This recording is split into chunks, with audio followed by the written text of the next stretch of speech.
patient's blood pressure, we first make sure that she is in a comfortable seated position and that her feet are on the ground, upright. So we'll be using 2 pillows to support her arm at the level of her heart. Just make sure it's straight and in line with the heart. So if we didn't know the patient's baseline, we would use the palpation method to avoid oscillatory gap. If we were using a automated blood pressure cuff, we wouldn't have to use this method as it relies more on vibrations. So in this case, we do know the patient's baseline to be around 102. So we don't have to use the palpation method. But when we do take the blood pressure, we'll be inflating the cuff 20 to 30 millimeters mercury above the baseline. Yeah, so we'll start with placing on the cuff. So we'll start by getting her to hyperextend her arm just to get a feel of where the baseline or where the brachial pulse is at the brachial artery. Perfect. So we want to make sure the cuff is the width of the cuff is 40% of the diameter of the arm. And when we place the cuff on, we want to make sure it's straight and there's no wrinkles or gaps, that it's nice and smooth. It's not too loose, it's not too tight. As well, we have arrows here on this cuff showing which, so in this case we're using the right arm, so we place the brachial artery under that arrow. So again, hyperextend, and then perfect. And we'll go a couple centimeters above that. Perfect, let's put the cuff on.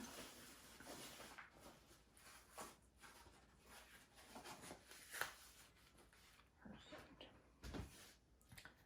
I'm just going to place the gauge in a position that hopefully I can see it and the camera can see it. Let's just see.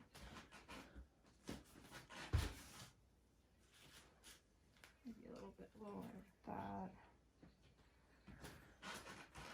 It's a bit better. Okay. So yeah, we'll be going about 20 to 30 above that baseline. When we start to deflate the cuff, we'll be moving at a pace of about 2 millimeters mercury per second. And when we start to hear the sound of the beating kick in, that'll be our systolic. So hopefully it's right around that baseline. And when we hear the sound disappear, that'll be our diastolic. So we take note of both of those. And after we hear the diastolic, or when we note that the diastolic occurs, we can release the pressure of the cuff, or the full pressure. All right.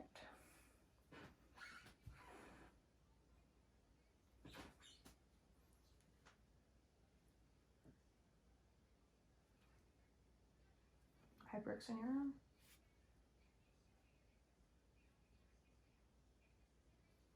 Okay, so we'll just put the stethoscope over where we hear that pulse for the brachial artery. Inflating 20 to 30 above the baseline.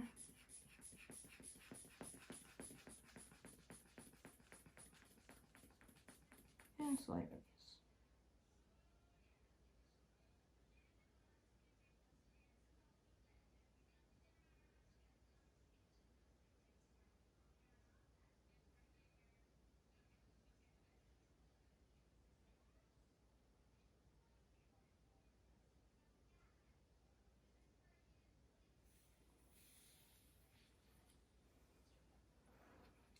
Perfect. So for that blood pressure, I did get 100/58.